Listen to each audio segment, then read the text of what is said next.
move over the other side of the procedure. Work for idle hands. Charlie sat in his room staring at the screen. The front door slams downstairs.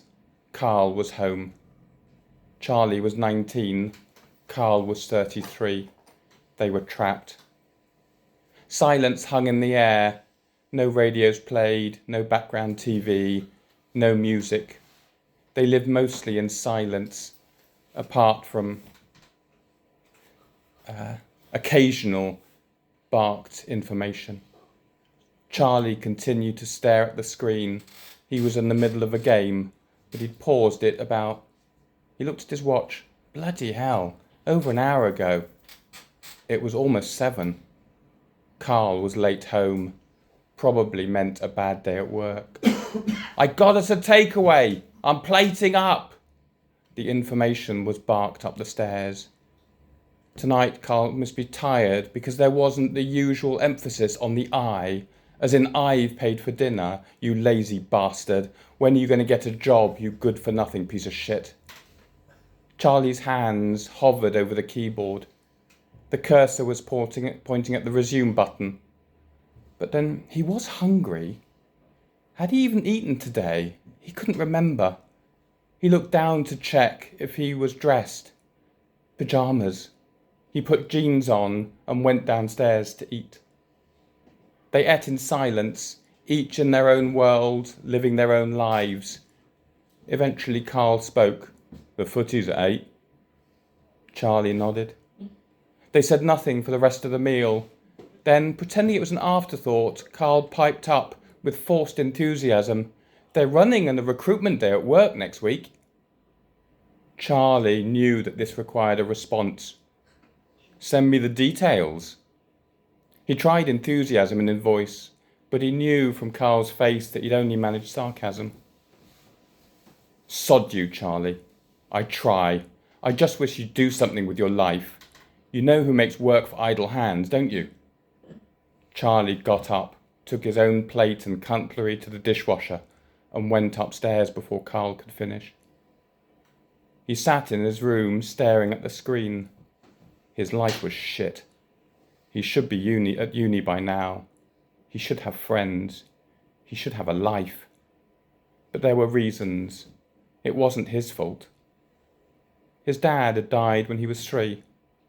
His mum met Carl when Charlie was 7. She died when he was 15. Do you want to stay with Carl? They said. You wouldn't have to change schools, they said. You've got exams next year, they said. He's almost your dad, you know, they said. He bombed his GCSEs.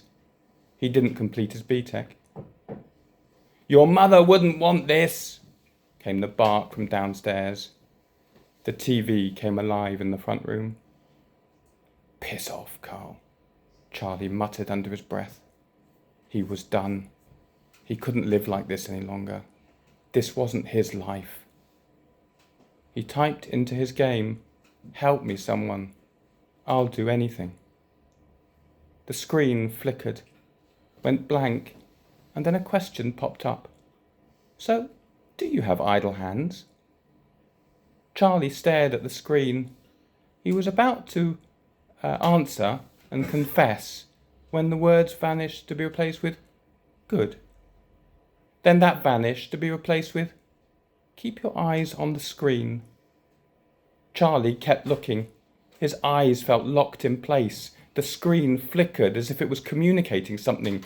Colours and pictures so fast that he couldn't focus. He tried to break away. His conscious brain was being deactivated.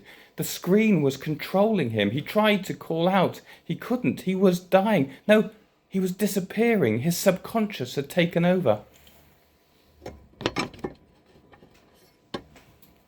Text was coming up on the screen. Not computer-driven this time. His hands moving across the keyboard like lightning. Wi-Fi settings opened up. Smart meter settings opened up. The gas valve opened up. Then the TV got louder. The Alexa device in the kitchen came alive with Classic FM. It got louder too. The two devices competed. Carl's voice downstairs was mixed in somewhere, being drowned out. The smart light by Charlie's bedside started flashing faster and faster. Then it exploded, sparks flew. Then the landing light bulb went. Then, boom! The gas pressure must have found a leak. The screen flickered. Welcome, Charlie. You're free now. We have work to do. See you in a few days. With that, the paused game reappeared. Weird, said Charlie. I must have passed out. What's that smell? Ooh.